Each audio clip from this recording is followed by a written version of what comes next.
Hi ma'am, ꯑꯩꯒꯤ ꯅꯨꯡꯁꯤꯔꯕ ꯑꯉꯥꯡꯁꯤꯡ ꯉꯁꯤꯁꯨ ꯑꯃꯨꯛ ꯑꯪꯀ ꯈꯔ ꯃꯦꯖꯔꯃꯦꯟꯠꯒꯤ ꯄꯨꯔꯥꯏꯀꯣ SSC GD ꯁꯤ ꯍꯪꯈ꯭ꯔꯕ ꯀꯣꯏꯁꯟ ꯉꯥꯛꯇꯅꯤ ꯀꯣꯏꯁꯟꯁꯤꯡꯁꯤ ꯑꯩꯈꯣꯏꯅ ꯁꯨꯝ ꯅꯩꯅꯁꯤ ꯌꯦꯡꯉꯣ ꯌꯥꯝ ꯀꯟꯅ ꯃꯦꯖꯔꯃꯦꯟꯠꯒꯤꯁꯤ ꯌꯥꯝ ꯀꯟꯅ ꯍꯪꯕꯗꯤ ꯅꯠꯇꯦ ꯕꯠ ꯁꯝ ꯀꯣꯏꯁꯟ ꯈꯔ ꯍꯪꯉꯤ ꯀꯣꯏꯁꯟꯁꯤꯡ ꯑꯁꯤ ꯑꯩꯈꯣꯏ ꯀꯃꯥꯏꯅ ꯍꯣꯜꯂꯤ ꯀꯣꯏꯁꯟ ꯑꯃꯒꯨꯝꯕ ꯑꯅꯤꯒꯨꯝꯕ ꯁꯦꯝꯇꯣꯛꯑꯒ ꯍꯪꯉꯤꯀꯣ ꯑꯗꯨꯗꯨꯅ ꯀꯣꯏꯁꯟꯁꯤ ꯅꯩꯅꯁꯤ ꯌꯦꯡꯉꯣ ꯅꯈꯣꯏꯗ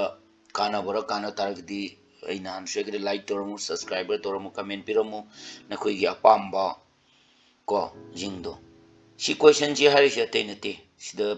ꯄꯤꯔꯤꯕ ꯀꯣꯏꯁꯟꯁꯤ the side and the height of the rhombus are 13 and 20 centimeter respectively find the area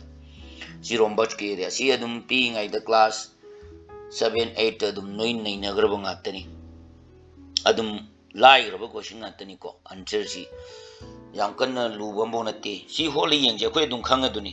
akoi gi area of the rhombus ki formula si ke no am the side into height haibani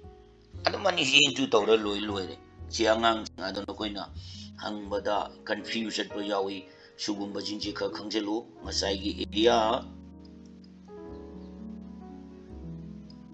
of rhombus si kaya no na haiba taragadi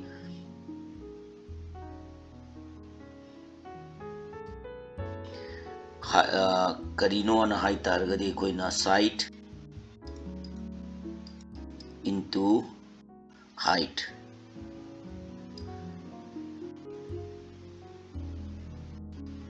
tumlere adu itaragadi nakoina dum jengo side na karambano samoina pirame mana ngasai dum haire sida pbc ni kay haire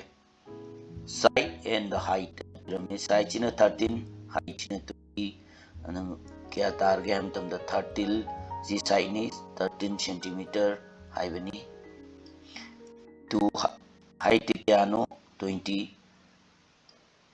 centimeter haibani adu tadi anji into tokari 13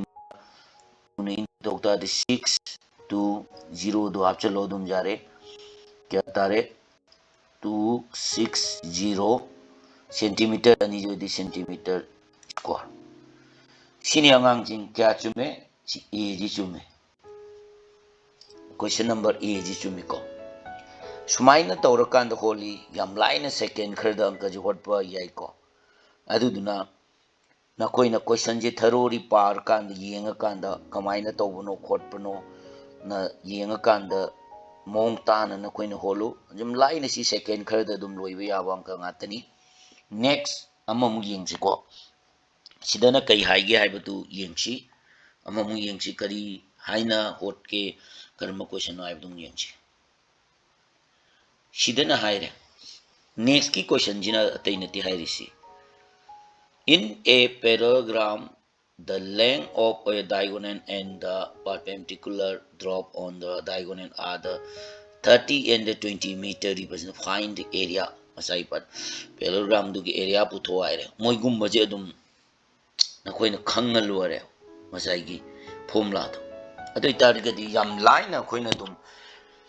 hotpa yai hotpa je dum sida su dum samane anima dum masai gi khangba ngang jing de kya no na dum sim line tare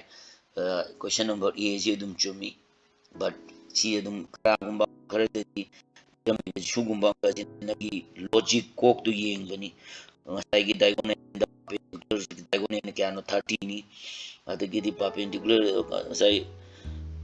moi gi kya pige na haiba matam da 20 ni adu ani du into tawraga loare do sai leng duga ani do atai ka sumbo leiba nati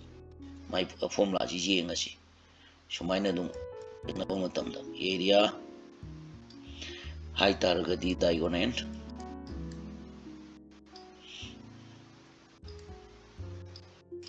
into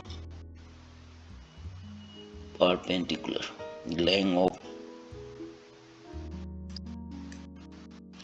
itu lagi ko